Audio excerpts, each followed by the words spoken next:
Germany have been forced to abandon their net zero targets. The European Union are not too happy about this decision, and wind farms are being replaced by coal mines.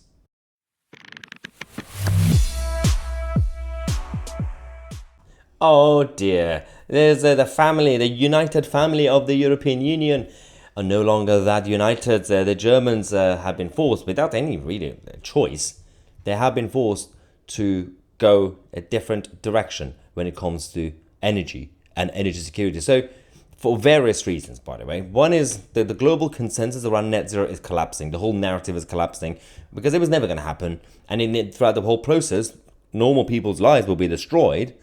But you cannot hit a 2030, extreme 2030 net zero target.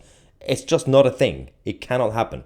So that's one reason that Germany have decided to basically now dismantle their wind farms, which we already reported a while ago that they were thinking of going against wind.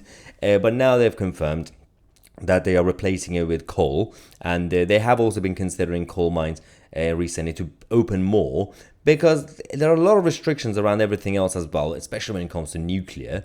So now we have RWE, the energy company, this German energy firm that they are undertaking the dismantling work in the western regions of Germany, where wind turbines have already been dismantled. The company plans to weed out 7 more to pave the way for an additional 15 million to 20 million tons of so-called brown coal. So they're now prioritizing coal to make things quicker and cheaper, while they are still trying to find ways to go green in the future. But the Puritans of the World Economic Forum and the European Union and the United Nations, they're not happy about this, because they say Germany are supposed to be one of the world leaders on not just energy, but on the globalist agenda. Because Angela Merkel was very much of a follower of the agenda, and now they're saying we need Angela Merkel back because Germany are losing the direction of the main agenda. But it's because they cannot afford it. It's just not sustainable. And they're already missing all the targets anyway. So Germany's Minister for the Economy and Climate Action, Robert Habeck, defended the expansion of coal as the right decision, saying the whole thing is actually necessary due to the energy crisis. Now, the expansion of the coal field is part of a wider deal, because they have to think about the future. They have to think about diversifying their portfolio, of energy portfolio. And RWE had promised to completely phase out coal in 2030, 8 years before the previous deadline, and said it's a good day for climate protection. This is what they said. But now they know they can't really do that. Do you know why they can't do that? It's because people like Greta Thunberg made things difficult. The climate activists like Greta went crazy with their protests and restrictions and everything else.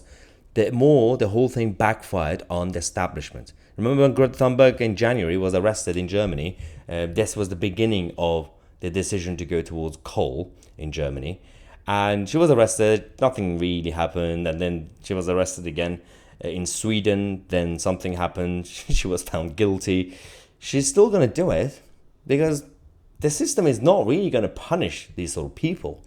But the consequences of their actions means massive backfire on the whole agenda. Same applies to Just Stop Oil, same applies to Extinction Rebellion. There are a lot of normal people who until yesterday were so-called environmentalists, or they like the environment because they've been told, whatever. Even they were put off, saying this is just too far. Because normal people want clean air and clean water and just a nice environment. But we don't want to do it if we have to freeze to death in the winter. So Germany, this is from a few days ago, confirmed that Germany are going to be missing their net zero targets by, obviously, the 2030 targets, definitely, by now even the 2045 targets. So the whole thing is collapsing. They're removing the targets, the signs and the mandates, and they are allowing dirty energy to take over again because it's cheaper and it's quicker to sort it out. But they have to have a conversation about nuclear going forward, because they can't close down nuclear plants and say we have to be addicted to Russian gas and oil. That was another problem that they had for decades, even though President Trump warned them years ago, you are way too addicted to gas and oil from Russia. It's just not sustainable for having one source as one of your main energy essentially suppliers. And then they realize, yeah, Trump was right, but they never admitted that. So is Germany turning against the EU's Green Deal? This was the article a few months ago in The Spectator. And since then, I'm sure these sort of articles were read by EU bureaucrats, by people in German governments and all the other places. Nothing has happened about this, by the way. The EU's Green Deal is collapsing as well because so many other countries are also rebelling against it, including your Polands and Hungaries and all the others. But the fiscally conservative countries like Denmark and of course the rest of the Scandinavians, apart from Sweden, even the Sweden have also gone against the global consensus. They've also made U-turns on some of the key net zero agenda and the targets, but they're still not really fiscally conservative. They're still going to find a way to go socialist as usual, or social democrat.